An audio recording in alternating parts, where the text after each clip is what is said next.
Friends, आप सभी लोगों का एक बार फिर से शर्मा क्लासेस में स्वागत है।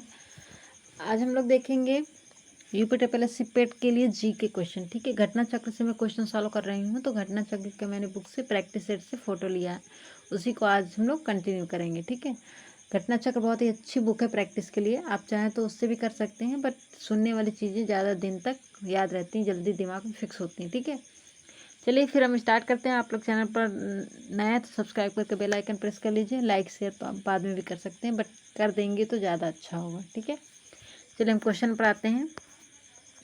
पर देखिए यहाँ पे पीडीएफ आगे पीछे हो गई, बट कोई नहीं, हम लोग को क्वेश्चन से मतलब है, हम क्वेश्चन देखते हैं। ठीक है, हमारे लिए तो पहला ही क्वेश्चन है।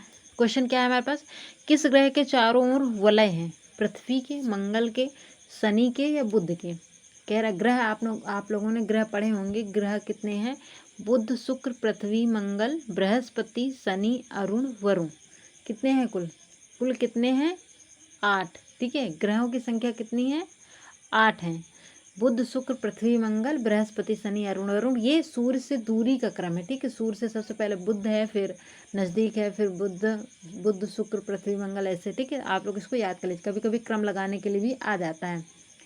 तो इसमें क्या है? चारों ओर वलय किसमें पाया जाता है? तो वो पाया जाता है शनि ग्रह में। ठीक है, किसमें पाया जाता है? शनि एकमात्र ग्रह है जिसके चारों ओर वलय मतलब छल्ला टाइप में पाया जाता है। तो ऑप्शन नंबर डी क्या हो जाएगा हमारा? सही हो जाएगा। ठीक है, चलते हैं। अगर यहीं पे हम बात करें कि जो शनि से सबसे दूर कौन सा ग्रह पड़ता है, तो कौन सा पड़ता है? वरुण पड़ता है। सबसे दूर कौन पड़ता है? वरुण। और सबसे सूर्य के, ठीक है, सूर्य से सबसे दूर ग्रह कौन सा? वरुण है। और सबसे नज़दीक कौन सा है? बुध है। सबसे चमकीला ग्रह कौन सा है? शुक्र है। इसी को भोर का ग्रह भी कहते हैं, और भोर का ग्रह भी कहते हैं, चमकीला ग्रह भी कहते हैं। ठीक है, अगला क्वेश्चन क्या है हमारे पास? तमिलनाडु में जाड़ों में वर्षा क्यों होती है? उत्तर पूर्वी मानसून से, बंगाल की खाड़ी से उठे तूफान से, दक्षिण पूर्व मानसून से, या दक्षिण एशिया मानसून से? कह रहा है तमिलनाडु में जाड़ों में, जब तमिलनाडु में जाड़ा आता है, ठंडी आती है, तो वर्षा किस मानसून से होती है? किसके कारण होती है? ठीक है, तो किसके कारण होती है? ये होती है उत्तर पूर्वी मानसून से, जब पवनें चलती हैं। ठीक है, उत्तर पूर्वी दिशा से जब पवनें चलती हैं, मानसून लौटते हैं, तो बंगाल की खाड़ी से नमी प्राप्त करते हुए क्या करते हैं? तमिलनाडु में वर्षा कराते हैं। तो इसमें हमारा आंसर कौन सा हो जाएगा? ऑप्शन नंबर हमारा हो जाएगा ए, उत्तर पूर्वी मानसून। ठीक है, option number A is the right answer. तो तमिलनाडु में ठंडी में वर्षा किस कारण होती है? उत्तर पूर्वी मानसून से होती है। उत्तर पूर्वी मानसून जब बंगाल की खाड़ी से होते हुए आता है और नमी लेके आता है, तो तमिलनाडु में वर्षा होती है। 14वां क्या है हमारा, मतलब अगला नंबर क्या है? अगला क्वेश्चन, तमिलनाडु नहीं सर, नर्मदा की ओर बहने वाली नदी है दक्षिण। नर्मदा किस ओर बहने वाली नदी, ये कह रहा है। दक्षिण की ओर बहती है, पूर्व की ओर बहती है, पश्चिम की ओर बहती है, या उत्तर की ओर बहती है? तो दक्षिण किस ओर बहती है? अरे नर्मदा किस किस दिशा की ओर बहती है? तो नर्मदा बहती है पश्चिम की ओर। तो ऑप्शन नंबर सी क्या हो जाएगा हमारा? सही हो जाएगा। क्या हो जाएगा? Option number C is the right answer. अगर हम बात करें कि नर्मदा नदी कहाँ गिरती है, तो ये गिरती है अरब सागर में। कहाँ गिरती है? अरब सागर में। नर्मदा नदी क्या, जो भी नदियाँ पश्चिम की ओर बहती हैं, वो सारी नदियाँ अरब सागर में ही गिरती हैं, क्योंकि भारत के नक्शे में आप लोगों ने देखा होगा कि पश्चिमी तट पर पश्चिम की ओर कौन सा है? अरब सागर ही है। तो पश्चिम की ओर जो बहेंगी नदियाँ, वो कहाँ गिरेंगी? अरब सागर में गिरेंगी। और पूर्व की ओर जो बहती हैं वो कहाँ गिरती हैं? वो गिरती हैं बंगाल की खाड़ी में। ठीक है, अगला क्वेश्चन क्या है, थोड़ा छोटा कर लेते हैं।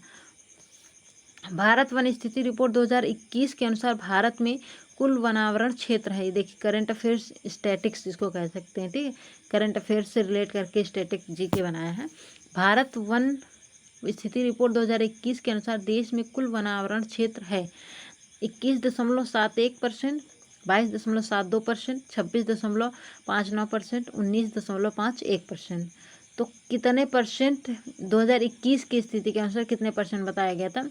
21.71%। ठीक, कितना? 21.71%। तो ऑप्शन नंबर ए क्या हो जाएगा हमारा? सही हो जाएगा। ठीक है, अगर पूछा जाए, अगर मतलब क्षेत्रफल के हिसाब से अगर अंकों में पूछा जाए, परसेंट के हिसाब से नहीं बल्कि वर्ग किलोमीटर में पूछा जाए तो कितना है, 7,13,789 वर्ग किलोमीटर। ठीक है, कितना क्षेत्रफल होना चाहिए, मतलब है वनावरण कितना है, 7,13,789 वर्ग किलोमीटर क्षेत्र पर वन स्थित है। ठीक है, अगर परसेंट की बात करें तो भारत के कुल क्षेत्र का कितने परसेंट, 21.71%। ठीक है, आगे क्या है, भारतीय आर्थिक समीक्षा प्रकाशित करता है, कौन प्रकाशित करता है, भारत सरकार, वित्त मंत्रालय, नीति आयोग, भारत के प्रधानमंत्री। भारतीय आर्थिक समीक्षा कौन प्रकाशित करता है, तो आर्थिक की बात कर रहा है, अर्थ के लिए ज़्यादातर जिम्मेदार कौन होता है, वित्त मतलब पैसा, तो वित्त मंत्रालय। ठीक है, तो ऑप्शन नंबर बी क्या हो जाएगा हमारा, सही हो जाएगा। भारतीय आर्थिक समीक्षा कौन प्रकाशित करता है, वित्त मंत्रालय द्वारा। अगला क्वेश्चन क्या है, वित्तीय वर्ष 2020-21 के अनुसार भारत का सबसे बड़ा मक्का उत्पादक राज्य कौन सा था। 2020-21 के अनुसार था, अभी 22 की बात नहीं कर रहा। महाराष्ट्र, कर्नाटक, पंजाब या मध्य प्रदेश, कौन सा राज्य 20-21 में था। ठीक है, तो कौन सा था, कर्नाटक जो है वो मक्का उत्पादन करने में सबसे अग्रणी राज्य था, सबसे फर्स्ट था। ठीक है, तो ऑप्शन नंबर एक बी क्या हो जाएगा हमारा, सही, कर्नाटका। अगला क्वेश्चन क्या, जीएसटी क्या है, एक प्रत्यक्ष कर है, एक अप्रत्यक्ष कर है, एक कारपोरेट टैक्स है, एक नगर निगम कर है। तो जीएसटी जो है ये एक अप्रत्यक्ष कर है। ठीक है, क्योंकि ये प्रत्यक्ष किसी रूप से नहीं लिया, किसी से प्रत्यक्ष रूप से नहीं लिया जाता है, बल्कि अप्रत्यक्ष रूप से, जैसे कि दुकानदारों ने कस्टमर से लिया जीएसटी, दुकानदार जहाँ से लेके आते हैं वो उनसे जीएसटी लेते हैं, तो ऐसे जीएसटी वाला क्रम चलता रहता है। ठीक है, तो सरकार के पास अप्रत्यक्ष रूप से जाता है, प्रत्यक्ष रूप से नहीं जाता है। जैसे प्रत्यक्ष कर क्या होते हैं, जैसे इनकम टैक्स, किसी के इनकम से जो टैक्स लेती है सरकार, वो क्या होता है, प्रत्यक्ष कर होता है, क्योंकि वो उस व्यक्ति से डायरेक्ट लेता है, किसी के माध्यम से नहीं लेता है। ठीक है, अप्रत्यक्ष कर क्या होते हैं, जब सरकार उस व्यक्ति से जिससे लेना है कर, उससे डायरेक्ट ना लेकर किसी के माध्यम से लेता है। ठीक है, तो क्या होता है, अप्रत्यक्ष कर होता है। तो जीएसटी क्या है, एक अप्रत्यक्ष कर। ऑप्शन नंबर बी क्या हो जाएगा हमारा, सही हो जाएगा। नीति आयोग के अध्यक्ष निम्नलिखित में कौन है, निर्मला सीतारमण, अमिताभ कांत, नरेंद्र मोदी, राजीव कुमार। तो नीति आयोग के जो अध्यक्ष हैं वो जो भी वर्तमान में प्रधानमंत्री होते हैं, पीएम होते हैं, वही नीति आयोग के अध्यक्ष होते हैं। तो इस समय कौन है पीएम, नरेंद्र मोदी। तो ऑप्शन नंबर सी क्या हो जाएगा हमारा, सही हो जाएगा। नीति आयोग को ही पहले क्या कहते थे, योजना आयोग। ठीक है, योजना आयोग का ही नाम बदल के क्या कर दिया गया था, नीति आयोग। 1 जनवरी 2015 से नीति आयोग नाम बदल दिया गया था। ठीक है, तो इसके अध्यक्ष कौन होते हैं, जो भी प्रधानमंत्री होते हैं वर्तमान के, प्रेजेंट टाइम के, वही उसके अध्यक्ष होते हैं। ठीक है, अगला क्वेश्चन क्या है, भारतीय रिजर्व बैंक का राष्ट्रीयकरण किस वर्ष किया गया था। भारतीय रिजर्व बैंक का राष्ट्रीयकरण किस वर्ष किया गया था, 1939 में, 1949 में, 1959 में, 1969 में। ठीक है, तो भारतीय रिजर्व बैंक मतलब आरबीआई का जो वैश्वीकरण किया गया था वो किस वर्ष किया गया था, तो कब किया गया था, 1949 में। कब किया गया था, 1949 में, 1 जनवरी 1949 को। कब हुआ था, 1 जनवरी 1949 को भारतीय रिजर्व बैंक का राष्ट्रीयकरण किया गया था। अगर हम बात करें कि इसकी स्थापना कब हुई थी, आरबीआई की स्थापना कब हुई थी, तो 1 अप्रैल 1935 को। ठीक है, 1935 को reserve bank of India act के तहत, मतलब कौन सा एक्ट आया था, तो एक्ट 1934 अधिनियम के तहत 1935 में 1 अप्रैल 1935 को आरबीआई की स्थापना की गई थी और 1 जनवरी 1949 को इसका वैश्वीकरण हो गया था। तो ऑप्शन नंबर बी क्या हो जाएगा हमारा, सही हो जाएगा। अगला क्वेश्चन क्या है, भारत में राष्ट्रीय पंचायती राज दिवस मनाया जाता है 26 जनवरी को, 2 अक्टूबर को, 21 अप्रैल को या 24 अप्रैल को। तो भारत में राष्ट्रीय पंचायती राज दिवस कब मनाया जाता है, 24 अप्रैल को। तो ऑप्शन नंबर डी क्या हो जाएगा हमारा, सही हो जाएगा। और पंचायती राज की बात करें, ये किस संशोधन के तहत आया था, 73वें संविधान संशोधन द्वारा ग्राम पंचायत की बात की गई थी। ठीक है, पंचायती राज व्यवस्था कौन सी, अगर पूछा जाए कि कितने स्तरीय पंचायती राज व्यवस्था इस समय लागू है, तो त्रिस्तरीय। ठीक है, त्रिस्तरीय पंचायती राज व्यवस्था इस समय भारत में लागू है। अगर पूछा जाए कि त्रिस्तरीय पंचायती राज व्यवस्था किसने दी थी, तो अशोक राय मेहता समिति द्वारा त्रिस्तरीय, नहीं, बलवंत राय मेहता समिति द्वारा त्रिस्तरीय पंचायती राज व्यवस्था दी गई थी, जबकि 2 स्तरीय जो दी गई थी वो अशोक मेहता समिति द्वारा दी गई थी। ठीक है, तो अगला क्वेश्चन क्या है, लोकसभा के अध्यक्ष को कैसे हटाया जा सकता है। लोकसभा के उपस्थित सदस्यों को 2/3 बहुमत से पारित संकल्प द्वारा, लोकसभा के सभी सदस्यों के बहुमत से पारित संकल्प के द्वारा, प्रधानमंत्री की सिफारिश पर, राष्ट्रपति द्वारा, या इनमें से कोई नहीं। तो जो लोकसभा के अध्यक्ष को हटाया जा सकता है वो लोकसभा के सभी सदस्यों के बहुमत से पारित संकल्प के द्वारा। तो ऑप्शन नंबर बी क्या हो जाएगा हमारा, सही हो जाएगा। अगला क्वेश्चन क्या है, निम्नलिखित में से किसको, ये देखिए पीडीएफ आगे पीछे हो गई, क्वेश्चन नंबरिंग इस वजह से। निम्नलिखित में से किसको चालकोलिथिक युग भी कहा जाता है, पूरा पाषाण काल को, नवपाषाण काल को, ताम्र पाषाण काल को, या लौह युग को। तो चालकोलिथिक युग किससे कहा जाता है, वो कहा जाता है ताम्र पाषाण युग को। तो ऑप्शन नंबर सी क्या हो जाएगा हमारा, सही हो जाएगा।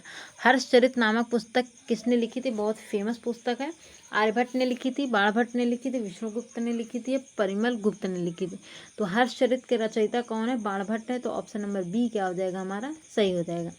अगला क्वेश्चन है, पानीपत के तीसरे युद्ध में निम्न में से किसने मराठों को हराया था, अफगानों ने, अंग्रेजों ने, मुगलों ने, या रोहिलों ने। तो पानीपत के तीसरे युद्ध में मराठों को हराया था, वो किसने हराया था, अफगानों ने। तो ऑप्शन नंबर ए क्या हो जाएगा हमारा, सही हो जाएगा। अगर हम बात करें कि पानीपत का तीसरा युद्ध कहाँ हुआ था, तो कब हुआ था, तो 1761 में हुआ था, पानीपत के तट पर हुआ था। ठीक है, अफगानों और मराठों के बीच। तो अफगानों की जीत हुई थी और मराठों की हार हो गई थी। तो ऑप्शन नंबर ए क्या हो जाएगा हमारा, सही हो जाएगा। अगला क्वेश्चन क्या है, 1857 की क्रांति सर्वप्रथम कहाँ से आरंभ हुई थी, लखनऊ से, झांसी से, मेरठ से, या कानपुर से। तो सर्वप्रथम 1857 की क्रांति मेरठ के बैरकपुर छावनी से, वो कौन से पांडे थे, वो अभी याद नहीं आ रहा, कौन से पांडे थे जिनको सर्वप्रथम फांसी दी गई थी, अभी मेरे दिमाग में नहीं आ रहा, स्किप कर रहा है। ठीक है, तो मेरठ के बैरकपुर छावनी से शुरुआत की गई थी। तो ऑप्शन नंबर सी क्या हो जाएगा हमारा, सही हो जाएगा। बैरकपुर छावनी, मेरठ के एक बैरकपुर छावनी जगह है, वहाँ से शुरू की गई थी, बैरकपुर छावनी से। ठीक है, तो ऑप्शन नंबर सी क्या हो जाएगा हमारा, सही हो जाएगा। मंगल पांडे, यस, ठीक है, मुझे याद नहीं आ रहा था कौन थे वो, मंगल पांडे द्वारा शुरुआत की गई थी। यही प्रथम क्रांतिकारी हैं जिन्हें फांसी दी गई थी, कभी कभी ये भी पूछा जाता है। अगला क्वेश्चन क्या है, इस्तमरारी बंदोबस्त किसने लागू किया, वेलेस्ली ने, लॉर्ड कॉर्नवालिस ने, वॉरेन हेस्टिंग्स ने, या लॉर्ड डफरिन ने। इस्तमरारी बंदोबस्त लागू किया था, किसने किया था, लॉर्ड कॉर्नवालिस द्वारा। ठीक है, तो ऑप्शन नंबर सी क्या हो जाएगा हमारा, सही हो जाएगा। तो अगर हम बात करें इस्तमरारी क्या होता है, तो इस्तमरारी बंदोबस्त, कभी कभी हिंदी बोलने में भी ना अजीब हो जाता है। ये क्या होता है, एक ही भू राजस्व स्थायी बंदोबस्त है। ठीक है, भू राजस्व स्थायी बंदोबस्त। अगर पूछ जाए ये क्या है, भू राजस्व स्थायी, भूमि से संबंधित बंदोबस्त इस्तमरारी। ठीक है, तो इसका ऑप्शन नंबर कौन सा सही हो जाएगा हमारा, लॉर्ड कॉर्नवालिस। ठीक है, option number C is the right answer. अगला क्वेश्चन क्या है हमारा, निम्न महापुरुषों में से कौन भारतीय जागृति का जनक कहलाता है, विवेकानंद, राजा राममोहन राय, रविन्द्रनाथ टैगोर, या दयानंद सरस्वती। तो निम्न महापुरुषों में से कौन भारतीय जागृति का जनक कहलाता है, तो वो कहलाता है राजा राममोहन राय। तो ऑप्शन नंबर बी क्या हो जाएगा हमारा, सही हो जाएगा। इन्हें ही कहा जाता है क्या, भारतीय पुनर्जागरण का पिता भी इन्हें ही कहा जाता है, राजा राममोहन राय जी को ही भारतीय पुनर्जागरण का पिता भी कहा जाता है, भारतीय राष्ट्रवाद का पैगंबर भी इन्हें ही कहा जाता है। ठीक है, अब दयानंद सरस्वती जैसे और दिया है, देखिए यहाँ पे हम बात करें, दयानंद सरस्वती इन्होंने क्या किया था, वेदों की ओर लौटो, ये पूछा जाता, वेदों की ओर लौटो, ये नारा किसने दिया था, ये दिया था दयानंद सरस्वती द्वारा दिया गया था। ठीक है, अगर हम रविन्द्रनाथ टैगोर जी द्वारा की बात करें तो इन्होंने क्या, इनकी फेमस बुक कौन सी, गीतांजलि, जिनके लिए इनको क्या मिला था, नोबेल पुरस्कार दिया गया था। विवेकानंद की बात करें, स्वामी विवेकानंद, इन्होंने अपने गुरु परमहंस के मतलब नाम पर इन्होंने क्या किया था, वो स्वामी विवेकानंद इन्होंने एक संस्था की स्थापना की थी ना, वो चलिए अभी नहीं रिकॉल कर पा रहे हैं, मैं बताऊंगी, ठीक है। 7वां क्वेश्चन क्या है हमारा, महात्मा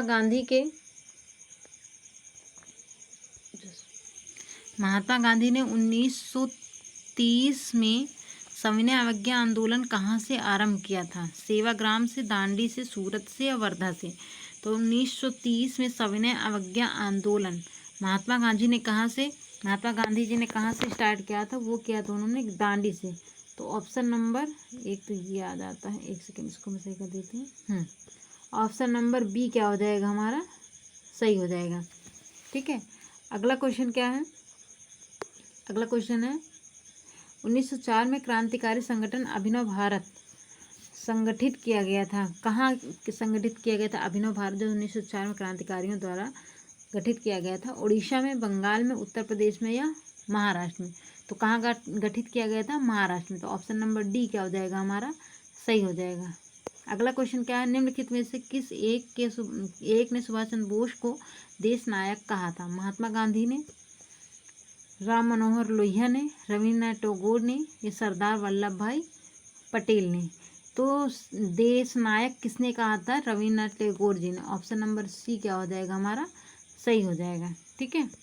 अगला क्वेश्चन क्या है, निम्नलिखित में से किस एक्ट के द्वारा भारत के गवर्नर जनरल को अध्यादेश जारी करने की शक्ति प्रदान की गई है, charter act 1833, Indian council act 1861, Indian councils act 1892, Indian councils act 1919। तो किस एक्ट के द्वारा भारत के गवर्नर जनरल को अध्यादेश जारी करने की शक्ति प्रदान की गई थी, तो वो की गई थी 1861, ठीक है, इंडियन काउंसिल एक्ट 1861। तो ऑप्शन नंबर बी क्या हो जाएगा हमारा, सही हो जाएगा। Option number B is the right answer. अगला क्वेश्चन क्या है, लास्ट क्वेश्चन है आज का 11वां, ठीक है। विश्व का सबसे ऊंचा पर्वत शिखर कहाँ स्थित है, भारत में, तिब्बत में, नेपाल में या इनमें से कोई नहीं। तो विश्व का सबसे ऊंचा पर्वत शिखर जो है वो है नेपाल में। ऑप्शन नंबर सी क्या हो जाएगा हमारा, सही हो जाएगा, ठीक है। नेपाल में क्या है, माउंट एवरेस्ट, क्या है, माउंट एवरेस्ट की बात हो रही है। माउंट एवरेस्ट ही है जो भारत की सबसे ऊंचा पर्वत है, ठीक है, और जो कहाँ स्थित है, नेपाल बॉर्डर में। तो ऑप्शन नंबर सी क्या हो जाएगा हमारा, सही हो जाएगा, ठीक है। तो आज के इतने ही क्वेश्चन थे। आज हम लोगों ने लगभग कितने क्वेश्चन सॉल्व किए, मैं देख लेती हूँ। आज हम लोगों ने 22 क्वेश्चन सॉल्व किए, ठीक है। तो 22 के 22 है, आप लोग इसको एक बार फिर से रिवीजन कर लीजिएगा, ठीक है। तो आज की क्लास हम लोग यहीं पे ख़त्म करते हैं, फिर मिलते हैं अगली क्लास में। तब तक के लिए बाय बाय। अगर अच्छी लगी हो तो लाइक शेयर भी करके जाइएगा। धन्यवाद।